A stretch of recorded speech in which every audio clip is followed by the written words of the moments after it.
Los Angeles, the city of bright lights, big dreams, and also the place that hides countless terrifying shadows. While many are chasing opportunities and joy, there are horrifying stories waiting for just one wrong step.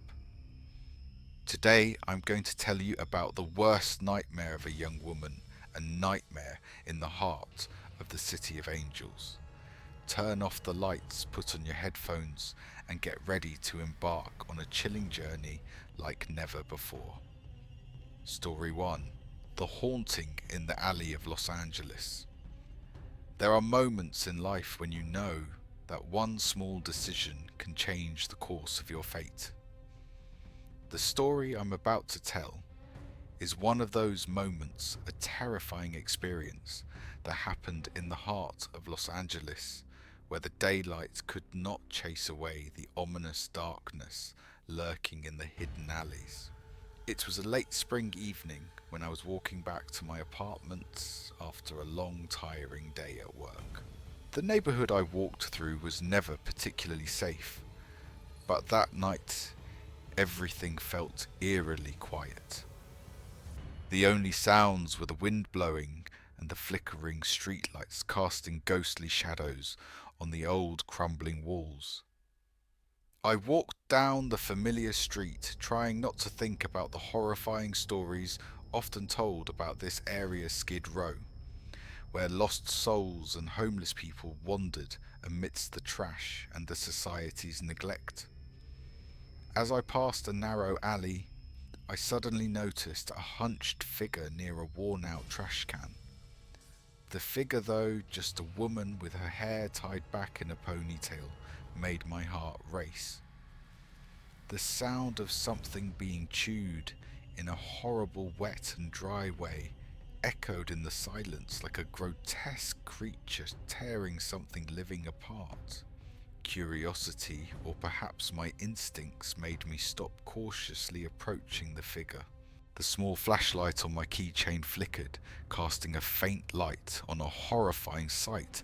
A homeless man, his face nearly disfigured, blood streaming down most of his face, ripped apart into a deep, gaping hole.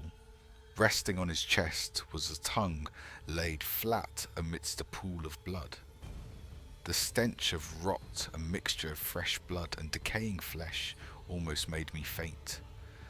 My mouth felt sick and my body shook uncontrollably. The woman didn't turn around silently, walking away, leaving behind a horrific scene I couldn't forget. I could do nothing but run, rushing back to the apartment, my mind spinning and my heart racing in my chest. Once inside the building, I immediately found the security guard and demanded he call 911. Strangely, after that I never heard anything more about the incident. No news, no police came to investigate, and no one mentioned it in the security reports. It seemed like it was forgotten or buried beneath more pressing cases happening daily in the city. I always wondered, who was that woman? Was she a person who had lost control, or was she a grotesque creature hiding in the shadows of Los Angeles? And were there others who had witnessed similar things? Since then, I never walk through empty alleys alone. And I want to give you a sincere reminder, in this glamorous city, there are still dark corners, places where the light of tomorrow cannot reach. If possible, always choose to go with family or friends. Don't let your safety become a gamble for the sake of recklessness. Thank you for listening to this story. If you have your own terrifying experiences, feel free to share them in the comments. I'll see you in the next story, where the mysteries and real-life fears around us are just waiting to be uncovered. Story 2. The Dark Trap of the Night in Los Angeles. Life in Los Angeles is always full of surprises, and not all of them are pleasant. This is the story of a time when I got caught in a situation that still makes my heart race just thinking about it. At the time, I was 24, living alone, and feeling isolated, something that isn't uncommon in such a crowded city. One night, I decided to try my luck on Craigslist, hoping to find someone to talk to or simply have a pleasant companion. A mistake I will never forget. After a few email exchanges, I agreed to meet a man I thought seemed friendly. He sent me a few pictures, and his appearance didn't raise any red flags.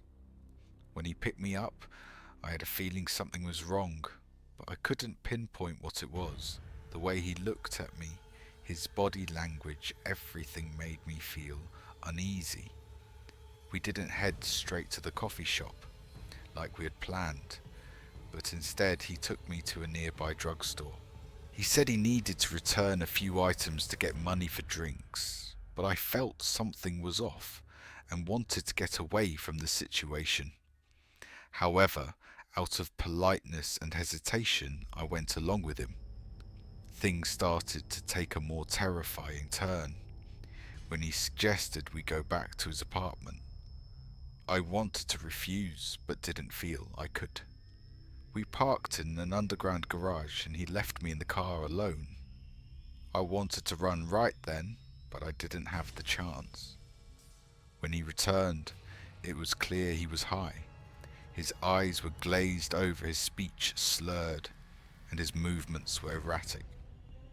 I told him there was an emergency and that I needed to go back to a nearby subway station.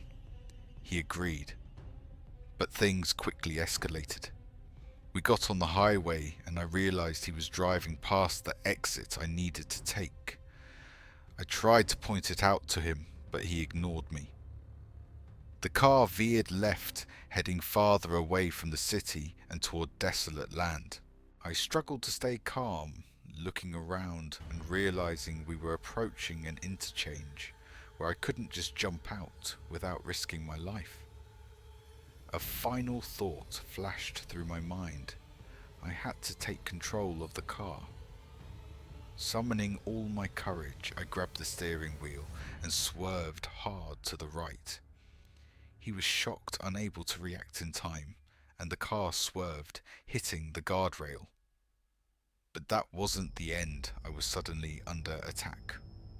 He began hitting me relentlessly, and I used my feet to try to block his blows. With a swift movement, I grabbed the door handle, yanked it open, and tumbled out onto the road. I got up, ran to a nearby car that was stopped, and begged for help. The driver rolled up the window, ignoring my cries for help. Seeing him approach, I ran towards the roadside barrier, pushed it with all my strength until it bent, and climbed over, tumbling to the other side. Fortunately, he didn't chase me, but drove off. I took off on foot, walking along paths I recognized, since I had once worked near a horseback riding center. I walked miles to the nearest city Burbank. At a bowling alley, I used a payphone to call the police. They promised to investigate, but I never heard back. I don't know the man's name, and I don't know what happened to him. But I do know that my survival that night was nothing short of a miracle. I want to remind everyone, never underestimate people you meet for the first time, especially in a city where shadows can hide in the smallest corners. Always stay alert, and if possible, go with someone you trust. Life is not just about joy, but also about the dangers lurking everywhere. Thank you for listening. See you in the next story, where light and darkness merge in this mysterious world. Story 3. The Mysterious Invitation and the Lurking Danger in Los Angeles. Life in a vast city like Los Angeles is full of surprises, sometimes joy and sometimes fear. This story begins when I received an invitation from someone I didn't know, an invitation that could have led me into a horrific nightmare. I was in my first year of law school, full of excitement and anxiety after moving to Los Angeles. In my family, I knew I had a half-sister living here, but we had never met. Stories about her were always mysterious, almost a forbidden topic in our family.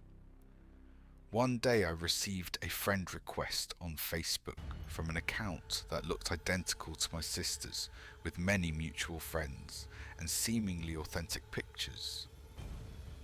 The message said she wanted to invite me to a small gathering at a park, promising it would be our first meeting. At first I was excited and nervous.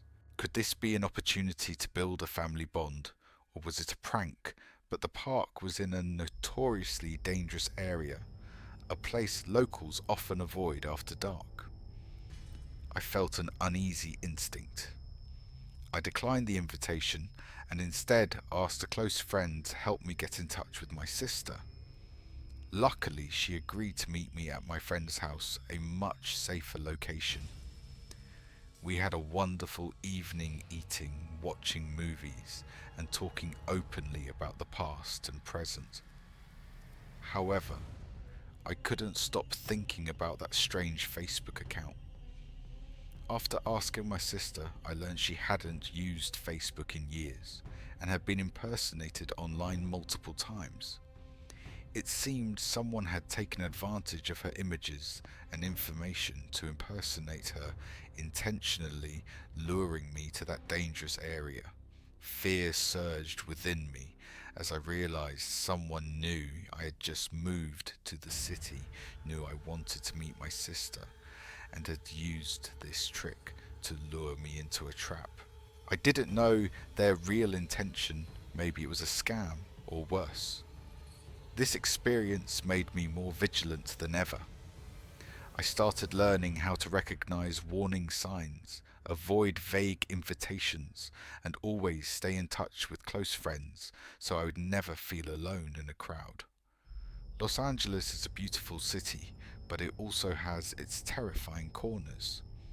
And I know that sometimes the people you meet might not be what they seem on the outside. If you're watching this video, remember this safety should always come first, and never hesitate to listen to that inner voice of yours. Thank you for watching today's story. I'll see you in the next story, where reality and horror blend together. Story 4. The Nightmare on the Los Angeles Freeway Life. Sometimes places us in unexpected situations where a single wrong decision can change everything. The story I'm about to tell is the terrifying experience of a young woman in the heart of Los Angeles, where safety is nothing more than an illusion. At the time, I was 24, living alone in this dangerous city. One day, feeling lonely and wanting some companionship, I decided to try Craigslist, one decision I regret to this day. After exchanging a few emails, I agreed to meet a man I met online. He seemed normal, nothing extraordinary, but I quickly realized I had made a mistake when he showed up much later than expected.